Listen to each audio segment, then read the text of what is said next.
Assalamualaikum warahmatullahi wabarakatuh. Halo sahabat Bawaslu dimanapun Anda berada, yang hari ini sedang standby di kanal YouTube Bawaslu Kabupaten Serang. Hari ini kita kembali menyajikan podcast Bincang-Bincang Bawaslu Kabupaten Serang bersama dengan anggota Bawaslu Provinsi Banten yang hari ini sudah hadir bersama kita, Bapak Sumantri, dan juga anggota Bawaslu Kabupaten Serang, Bapak Asep Kosasi. Hari ini kita akan berbincang soal keterwakilan perempuan 30% di daftar calon. Spesifiknya kita akan bahas soal itu karena Mahkamah Konstitusi baru saja mengeluarkan putusan nomor 128 tahun 2026. Ketika partai politik tidak dapat memenuhi keterwakilan perempuan minimal 30% dalam daftar calon legislatifnya, ada konsekuensi, yakni sanksi berupa digugurkannya partai politik tersebut dalam pencalonan. Nanti spesifiknya akan kita bahas di podcast siang hari ini bersama dua narasumber kita. Untuk yang pertama, sebelum kita masuk ke tema khusus kita, soal pencalonan legislatif itu dimulai dengan perahunya atau kapal utamanya, yakni partai politik. Salah satu tahapan pemilu yang dilaksanakan paling awal adalah pendaftaran, verifikasi, dan penetapan partai politik. Sebelum nanti ada calon legislatif dan lain-lain. Kita akan tanya ke narasumber kita soal tahapan ini. Ke Pak Asep terlebih dahulu. Untuk pendaftaran kan kalau kita lihat itu ada di ranah pusat ya, di nasional pendaftaran di KPU RI jenjangnya. Kalau untuk kita yang di level kabupaten ataupun di provinsi, kita ada tahapan yang kita awasi itu adalah pengawasan verifikasi administrasi keanggotaan, kepengurusan, dan juga verifikasi faktual terhadap anggota dan juga pengurus. Bisa dijelaskan Pak Asep terkait tahapan verifikasi itu di kabupaten kota bagaimana? Terima kasih Pak Kavi. Yang selamat siang para sahabat Bawaslu yang hari ini sedang stay di YouTube Bawaslu dalam rangka podcast mengupas putusan MK 128 tahun 2026. Nah, tentu yang berkaitan dengan pendaftaran partai politik di Kabupaten Serang, kita melihat kepada Undang-Undang 7 nomor 7 tahun 2017. Itu bagaimanapun juga Bawaslu salah satu penyelenggara pemilu tentu adalah sebagai pelaksana undang-undang. Kita tarik ke belakang pada pemilu 2024 di mana ada rangkaian tahapan pendaftaran partai politik. Yaitu tadi yang disebutkan oleh Pak Kapi. Salah satunya yaitu adalah pendaftaran, verifikasi, lalu penetapan. Yang mana dalam proses pendaftaran partai politik tersebut, bukan hanya dari calonnya, tetapi partai politik pun sudah diatur dalam Undang-Undang 7 tahun 2017 tersebut, harus memang ada memenuhi keterwakilan 30% perempuan dalam hal pengurus partai politik tersebut, Pak Hapi. Tuh, jadi kita mengacu ke undang-undang tersebut di 2024. Selain dengan pendaftaran partai politik, lalu pencalonan pun seperti itu. Undang-undang di pasal 243, 245 menyebutkan bahwa dalam hal pencalonan bakal calon anggota DPRD Provinsi, Kabupaten, dan RI itu memang harus ada keterwakilan minimal 30% keterwakilan perempuan. Tuh, itu ada di pasal 243 dan 245 Undang-Undang Nomor 7 tahun 2017. Namun, secara spesifiknya di Undang-Undang 7 tahun 2017 dalam hal pencalonan lebih spesifik terkait dengan keterwakilan perempuan ini, itu ada sanksi tegas di pasal 248 dan di pasal 249. Namun secara spesifik kita tarik ke 2024 pemilu kemarin, pasal 248 dan 249 di pasal tersebut secara spesifik mengatakan bahwa ketika parpol mendaftarkan bakal calon ketika tidak memenuhi 30% keterwakilan perempuan, KPU RI, KPU Provinsi, KPU Kabupaten Kota itu memberikan kesempatan Memperbaiki. kepada parpol untuk memperbaikinya yang berkaitan dengan keterwakilan 30% tersebut. Nah, jadi di situ tidak adanya mungkin secara spesifik ketegasannya, Pak Kapi. Oke. Tidak ada spesifik sanksi secara tegasnya apabila bagaimana setelah KPU RI, KPU Provinsi, KPU Kabupaten Kota memberikan kesempatan tetap tidak memenuhi 30% keterwakilan perempuan itu. Di situ tidak ada, karena ketentuan lainnya itu diatur oleh PKPU. Ya, kita berhenti di situ Pak Kordif. Itu di 2024 kemarin fakta yang terjadi begitu dan pengaturannya pun seperti itu. Makanya ada yang mengajukan permohonan ke MK untuk pengaturan di pasal 243, 245 ini tidak ada sanksi tegas ngambang aja gitu ya. Tapi tadi kita balik ke apa yang disampaikan Pak Asep juga disinggung bahwa bukan cuma di pencalonan ternyata Pak Sumantri, ada aturan yang mengharuskan keterpenuhan perempuan 30%. Bukan hanya di pencalonan, tapi di kepengurusan kalau tidak salah, kepengurusan 30%. Bicara soal itu, Pak Sumantri, ya kita kan harus melihat fakta yang terjadi di 2024 kemarin yang dihadapi oleh Bawaslu ketika mengawasi Fermin, Perva, anggota, pengurus, dan kantor partai politik. Seperti apa? Boleh digambarkan? Ya, terima kasih Kak Kavi ya, Pak Asep, selamat siang dan seluruh penonton di podcast ini di Bawaslu Kabupaten Serang. Sebelum saya mengumumkan putusan 2006 nomor 128 ini, tentu kita semua Bawaslu tentu apresiasi dan menyambut baik karena tadi dijabarkan di awal bahwa OPP atau organisasi partai politik itu tentu ada banyak hal yang harus dilakukan dalam tahapan-tahapan yang dimaksud dalam tahapan itu adalah pendaftaran partai politik atau OPP tersebut. Nah, partai politik ini pun dilihat dari sisi komposisi tadi disampaikan keterwakilan perempuan di pasal 245 tadi Pak Asep menyampaikan bahwa ada tidak diwajibkan lah bahasanya menyertakan keterwakilan perempuan, tapi di dalam kepengurusan tadi disampaikan kepengurusan syarat-syarat kedudukan, akta notaris dan lainnya itu ada presentasi. Misal di pengurusan provinsi itu sedianya ada 75% kepengurusan dari masing-masing kabupaten kota. Nah, ketika ke bawah lagi kabupaten kota ada pengurus kecamatan, itu maksimal atau paling tinggi 50%. Di situ ada dalam klausul memperhatikan keterwakilan perempuan. Memperhatikan, bukan mewajibkan. Belum nanti lanjut lagi ke MK.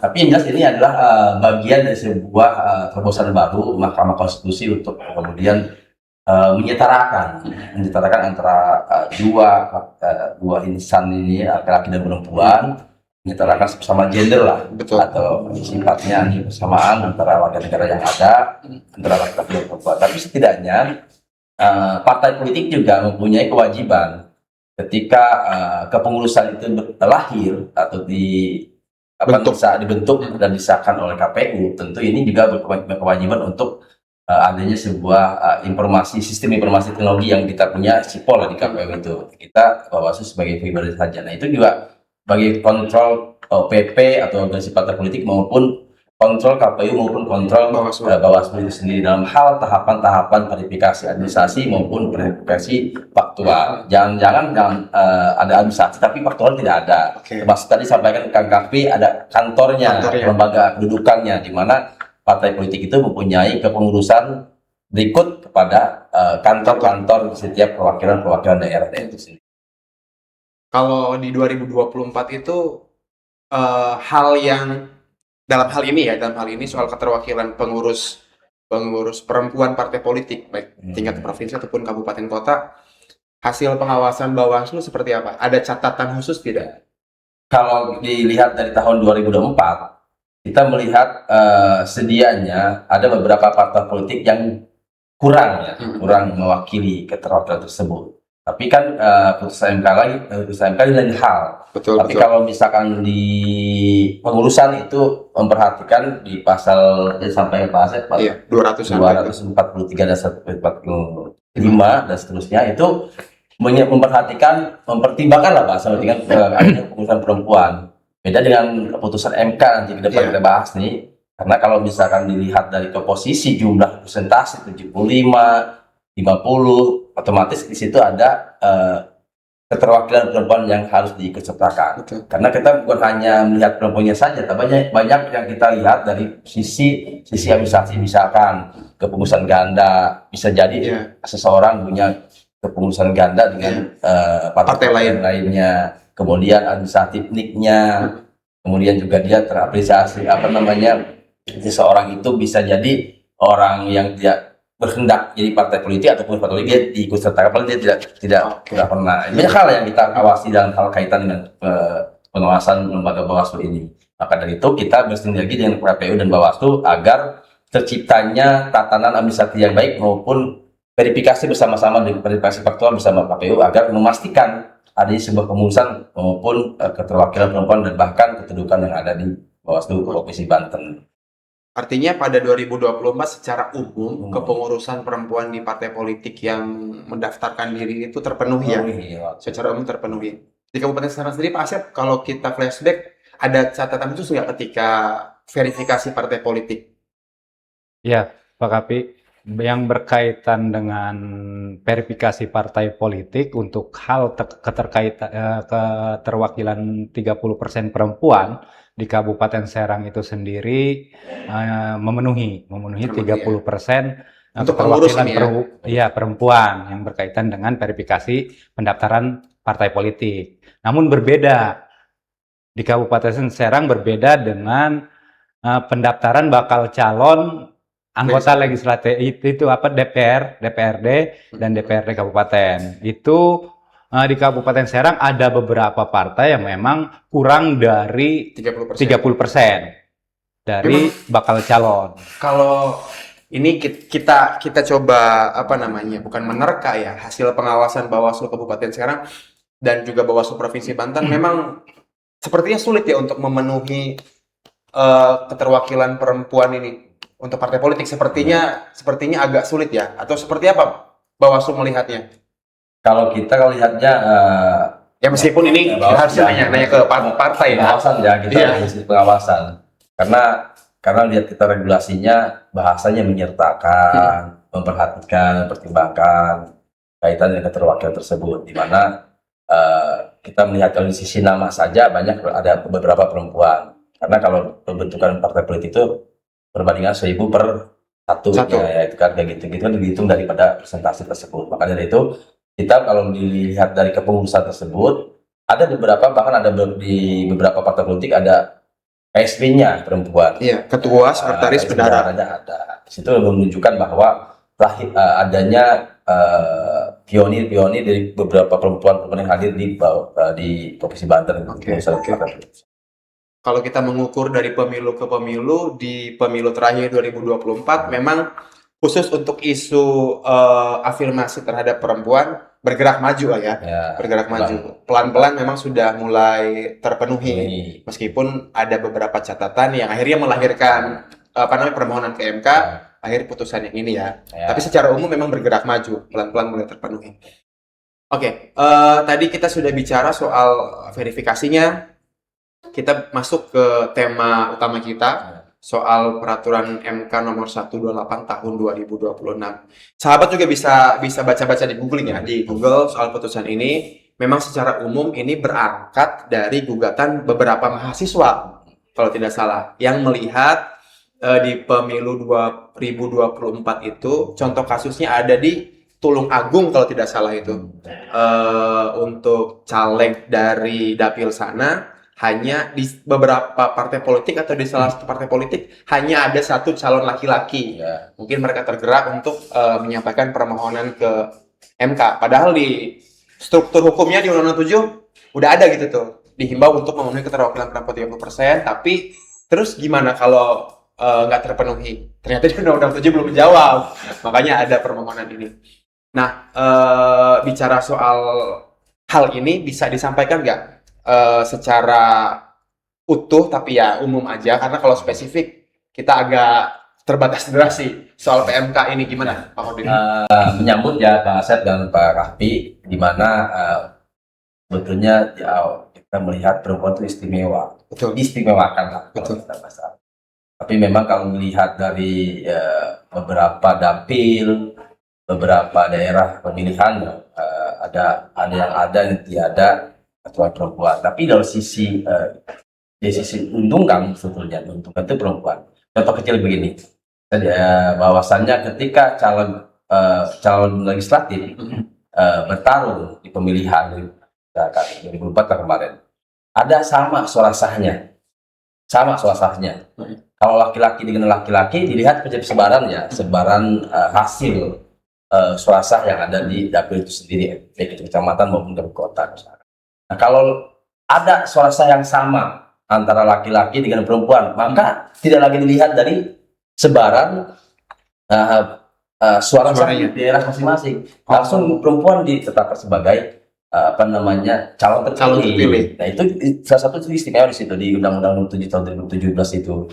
Nyata seperti itu, di mana keistimewaan di situ. Apalagi lahirnya putusan MK ini tahun 2006 di nomor 128 ini tertanggal 29 April kemarin, ini jelas bahwasanya ini yang menyetarakan gender yang melalui afirmasi action, di mana putusan Mahkamah Konstitusi ini luar biasa, menyebutkan di dalamnya adalah bagaimana mengikut sertakan, bukan lagi menyertakan, bukan lagi bahasanya memperhatikan. Nah, itu. Ini salah satunya adalah antara laki-laki dan perempuan, di mana ini melalui norma yang ada yang bersifat fakultatif, yang sifatnya hanya menyertakan, perhatikan, tidak ada sanksi lah. Tapi kemudian kalau misalkan dilihat dari putusan MK ini, ada norma yang bersifat afirmatif, di mana imparsial, di mana imparsial itu memaksa, memerintahkan, mewajibkan, bahkan di bahasanya mewajibkan, di putusan MK itu mewajibkan untuk mengikut sertakan perempuan di pencalonan dapil atau daerah pemilihan yang dua banding satu. Misalkan 3 calon legislatif, maka yang 2 laki-laki, yang 1 perempuan. Seminimumnya. Minimal paling 1. sedikit. Ya kan? Jadi artinya ini menunjukkan bahwa keseriusan negara, di mana negara memperhatikan semua calon-calon legislatif ini ke depan, karena kalau dilihat dari putusan tersebut, bahasanya bukan lagi menyertakan, memperhatikan, tapi mewajibkan.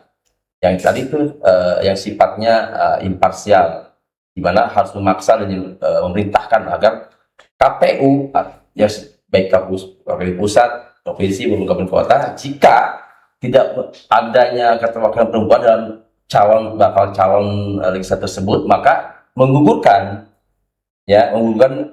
partai politik dalam dapil yang sama, dapil yang tersebut. Bukan partai politik, bukan skala nasional ya. Tapi dapilnya, daerah pemilihannya, misalkan dapil pemilihan 1 di sini tidak ada perempuannya, maka itu tidak diikut sertakan di dapil tersebut. Betul, ya itu yang bahasa undang-undang di putusan Mahkamah Konstitusi, agar bukan lagi memperhatikan atau bukan lagi menyertakan dalam bab pencalonan. Karena wajib bahasanya, karena kalau dilihat dari syarat pencalonan maupun syarat calon itu berbeda. Calon ya dirinya sendiri, kayak punya ijazah, berumur, yang tetap person ya, ke orang lebih. Kalau yang pencalon kan partai politik yang berkewajiban untuk mencalonkan, di mana seseorang dapat ikut sertakan dalam pemilihan di tahun yang akan datang, tahun 2019.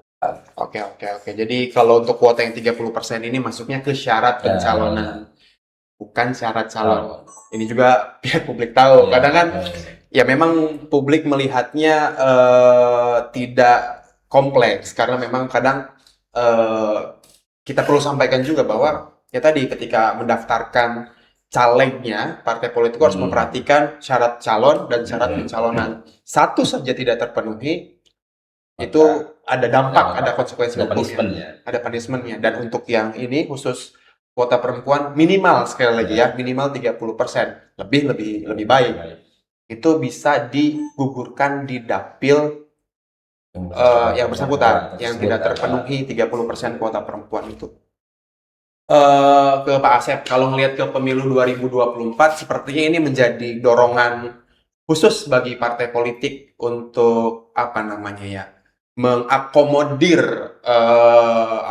para kelompok perempuan. Kita bukan mengkotak-kotakan ya, karena memang sejatinya urusan gender ini semua sama. Cuman untuk mendorong lagi partisipasi perempuan di pemilu, makanya ada upaya memaksa partai politik dalam tanda kutip. Kalau lu nggak menuhin kuota ini, lu bakal digugurkan di dapil itu. Kalau dari catatan Bawaslu Kabupaten Serang melihat di pemilu 2024 kemarin banyak yang tidak terpenuhi partai politik. Ya, baik Pak. Kita presentasikan aja ya kira-kira. Nah, jadi potret pemilu 2024 yang berkaitan dengan secara spesifik keterwakilan perempuan bakal calon anggota DPRD Kabupaten Serang. Secara spesifik ya memang di pemilu 2024 KPU Kabupaten Serang ada beberapa parpol yang dikembalikan untuk memperbaiki hal tersebut yang berkaitan dengan kurangnya keterwakilan perempuan 30%. Tuh. Tetapi di 2024 KPU telah memberikan kesempatan itu, tapi parpol di dalam waktu kesempatan itu tetap tidak bisa memenuhi kuota 30% keterwakilan perempuan tersebut. Sehingga karena di pasal 248 dan 249 itu tidak ada secara spesifik sanksi tegasnya, sehingga KPU menggunakan pasal 249 ayat 3 kalau nggak salah, menggunakan ketentuan lainnya menggunakan PKPU tersebut. Tuh. Artinya memang tidak ada sanksi bagi yang tidak memenuhi. Tapi artinya pada 2024 realita itu ada ya, terjadi meskipun tidak tidak seluruhnya dan tidak separah contoh kasus yang disampaikan ke Mahkamah Konstitusi ini ya. Mungkin dari 7 ada 1 perempuan, tidak benar-benar kosong gitu ya kalau di Kabupaten Serang. Untuk kedepannya Pak Kordif, Pak Sumantri, putusan Mahkamah Konstitusi ini bisa dilihat sebagai dua sisi mata uang sebetulnya ya. Maksudnya ada dampak A, ada dampak B. Cuman untuk pengawasannya sendiri, Bawaslu ada strategi khusus nggak untuk ngawal putusan Mahkamah Konstitusi ini? Karena ya mau nggak mau memang ini yang harus kita jalankan. Dan kalau dihitung bulan, kayaknya tahun depan ya 2027 itu sudah mulai. Gimana Pak Kordif strategi Bawaslu ini? Ya, kita lihat di mana 2027 ke depan atau tahapan pemilu 2029 kan ada jeda ya. Kita merujuk kepada putusan MK 135 ya. Itu ya. Yang kaitan dengan pemisahan antara pemilihan lokal maupun nasional. Itu kan kita lihat di pemilihan next 2029 ini pemilihan presiden dan wakil presiden, DPD RI dan DPR RI. Ya berarti kita concern terhadap DPR RI-nya, Pak Asep ya, DPR RI-nya agar putusan MK di tahun 2026 ini nomor 128 ini tentang keterwakilan perempuan terisi dan diisi oleh partai politik dan sanksinya tegas, bahkan punishment-nya luar biasa, tidak diikut sertakan dan atau digugurkan. Ini kan hal yang baik menurut saya ketika kemudian partai politik tidak mengikutsertakan atau tidak menampilkan para perempuan di masing-masing dapil itu sendiri. Maka dari itu KPU tidak lagi kemudian Bingung ya. Nggak bingung, hanya membaca. Gimana nih? Saklek kali ya, harus paten lah dalam hal ini tersebut. Maka dari itu bisa saja kemudian kita lihat produk Bawaslu, produk hukum ya, produk hukum Bawaslu maupun KPU juga akan berubah ke depan mungkin kalau Iya. tidak Mengikuti, menyesuaikan dengan putusan MK. Maka itu kita merujuk kepada PKPU, kemudian PKPU kepada Bawaslu, kita akan menunjukkan begitu. Nah, kita strategi khusus tentu kaitan dengan bagaimana kita pengawasannya, kita pastikan bahwa partai politik itu terisi semuanya untuk hal-hal kaitan dengan keterwakilan 30% perempuan tersebut. Bahkan bukan hanya itu saja, banyak hal yang kita harus awasi kaitan dengan kepengurusan, keanggotaannya, kantornya, kedudukannya, administratifnya. Bahkan hari ini pun kita Bawaslu dalam hal tahapan ini kita dalam hal pengawasan sipol, ya kan, sistem informasi partai politik yang sekiranya masyarakat bisa melihat, bisa mengakses, bahkan Bawaslu pun bisa dapat viewernya di KPU. Itulah sarana-sarana informasi yang diberikan oleh partai politik maupun penyelenggara pemilu dalam hal ini KPU maupun Bawaslu agar masyarakat mengetahui kiranya dia ikut dalam pengurusan atau tidak. Oke, menarik Pak Kordif. Ada agak keluar dari konteks pembahasan, cuman masih satu rumpun. Partai politik verifikasi belum, tapi Bawaslu mengawasi partai politik. Betul. Menarik untuk disampaikan. Memang ngawasin apa ya Pak Kordif? Biar disampaikan juga. Baik, dalam hal ini tahapannya. Iya, tahapan betul. Karena KPU Bawaslu dengan KPU bersamaan, karena KPU melaksanakan sistem informasi partai politik berkelanjutan, maksudnya. Kelanjutan. Maka dari itu Bawaslu juga mengikuti pengawasan dan hasil pengawasan sipol tersebut atau sistem informasi partai politik yang berkelanjutan, di mana itu ada keterwakilan perempuan juga. Memperhatikan keterwakilan perempuan di kepengurusannya, kemudian data gandanya, kemudian perubahan pengurus maupun anggota. Ada kan namanya warga negara itu pasti berubah-ubah dong. Betul. Ada yang pindah segala macam. Kemudian juga nicknya dipastikan tidak ganda, bahkan orangnya juga tidak ganda kepengurusan. Itu yang kemudian memudahkan Bawaslu maupun KPU untuk memverifikasi faktual maupun administratif ke depan jika ada tahapan ke depan. Jadi startnya sudah dimulai. Cuman secara ofisial karena itu masuk ke tahapan baru nanti. Bahan-bahannya sudah. Karena itu mah hanya administratif top gitu. Iya, pengawasan administratif termin ya bahasa administratif. Belum lagi kepada tahapan verifikasi faktual. Nah, jangan itu karena nanti itu bakal next itu di tahapan pemilunya. Artinya Bawaslu Kabupaten Serang juga mengawasi ya soal ini ya, sipol berkelanjutan tadi Pak Asep saat ini. Iya. Nah, untuk saat ini Bawaslu Kabupaten Serang di masa non tahapan tentu sangat berkaitan dengan KPU. Karena KPU saat ini kan tahun kemarin, tahun 2025 mengeluarkan surat dinas yang berkaitan dengan pemutakhiran daftar politik berkelanjutan. Partai politik berkelanjutan. Ya, justru kan KPU sebagai teknis, tentu Bawaslu Kabupaten Serang mau tidak mau harus tetap mengawasi itu. Yang mana Bawaslu Kabupaten Serang sudah diberikan akses sipol. Karena verifikasi pemutakhiran daftar politik berkelanjutan itu melalui aplikasi tersebut. Yang dilakukan itu selama 1 tahun itu 2 kali. Karena polanya itu 2 kali dalam 1 tahun per semester. Tuh. Apa yang dimutakhirkan? Apa yang dimutakhirkan oleh parpol saat ini yaitu ada 4 poin, yang mana 1 pengurus parpol, yang keduanya domisili parpol, yang ketiganya yaitu tadi, yang ketiga 30% keterwakilan keanggotaan parpol. Tuh. Keanggotaan ya? Iya. Nah, jadi itu yang sekarang dilakukan oleh KPU di masa non tahapan yaitu itu tadi pemutakhiran daftar politik berkelanjutan. Ya, sahabat Bawaslu, kita sudah bahas banyak hal, Pak Kordif, Pak Asep, Pak Sumantri. Kita mulai tadi dari pendaftaran, verifikasi partai politik. Kita juga bahas menu utamanya soal keterwakilan perempuan 30%. Saat ini tidak ada kata bimbang lagi untuk penyelenggara. Ketika parpol tidak memenuhi kuota 30% di dapil tertentu, maka partai itu otomatis akan digugurkan, tidak diikutsertakan dalam pemilihan legislatif di dapil yang tidak terpenuhi itu. Kemudian juga tadi disampaikan sahabat Bawaslu bahwa terkait partai politik, hari ini Bawaslu dan KPU sedang melakukan pemutahiran data partai politik berkelanjutan yang dimutakhirkan setiap 1 tahun 2 kali. Yang artinya memang kami terus bekerja untuk mempersiapkan pemilu tahun 2029. Terakhir Pak Korif, untuk penutup bisa disampaikan kesimpulan benang merah closing statement dari pembahasan kita khususnya soal keterwakilan perempuan 30% dari Pak Sumantri dulu. Terima kasih Kang Afi.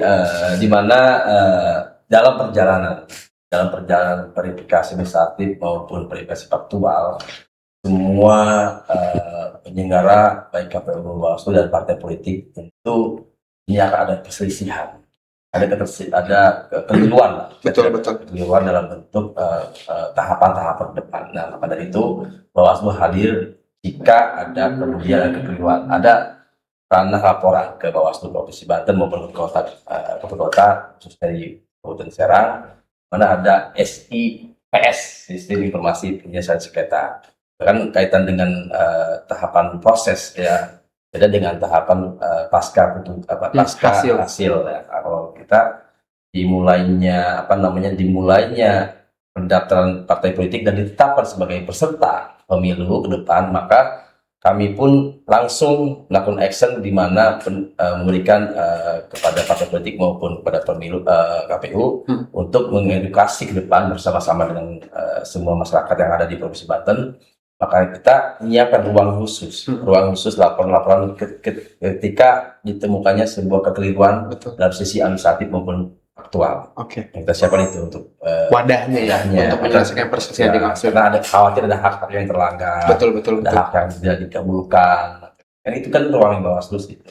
Pada itu kita mohon bantuannya kepada masyarakat untuk tidak hanya menjadikan sebuah ini adalah laporan ataupun informasi awal yang diberikan kepada Bawaslu agar tatanan demokrasi di Indonesia khusus di Banten ini jadi lebih baik lagi. Oke. Kita punya wadah namanya Sistem Informasi Penyelesaian Sengketa. Jika memang ada hal yang dinilai mencidrai hak, terutama dalam tahapan pemilu nanti, sampaikan ke Bawaslu, itu sudah ada aplikasinya. Ada. Dari Pak Asep, closing statement Pak Asep. Ya, terima kasih Pak Habib. Baik, dengan adanya putusan MK 128 tahun 2026 ini, tentunya dalam hal pencalonan, baik itu pendaftaran partai politik ataupun pencalonan calon DPRD dan DPR RI, tentu ini lebih spesifik, menguatkan secara spesifik pasal-pasal yang memang berawal dari gugatan masyarakat ataupun mahasiswa, yang sehingga memang MK mengabulkan sebagian permohonan itu, yang bahwasanya itu tadi jika parpol tidak memenuhi 30% keterwakilan perempuan, maka parpol tersebut tidak diikut sertakan atau digugurkan di dapil tersebut. Tuh. Jadi secara spesifik, secara tegas 2029 nanti mudah-mudahan pemilu kita, demokrasi kita lebih baik lagi, Pak Kapi. Amin. Terima kasih Pak Asep, terima kasih Pak Sumantri atas waktunya. Salaman dulu. Terima kasih banyak sudah mau mampir Pak Sumantri. Jarang. Bisa diskusi, bisa ngobrol-ngobrol meskipun karena waktu yang tidak banyak hal yang tidak bisa kita gali lebih lanjut. Baik, sahabat Bawaslu, demikian podcast hari ini tentang putusan MK nomor 128 tahun 2026 yang intinya mengatur bahwa partai politik harus memenuhi kuota 30% untuk calon legislatif, dan jika tidak terpenuhi akan digugurkan di dapil yang kuotanya tidak terpenuhi tersebut. Semoga ini menjadi ruang bagi masyarakat Indonesia khususnya perempuan untuk mengaktualisasikan diri sebagai aktor demokrasi di sarana calon legislatif. Terima kasih, demikian dari kami. Mohon maaf apabila ada kata-kata yang salah. Billahi taufiq wal hidayah. Assalamualaikum warahmatullahi wabarakatuh. Ada.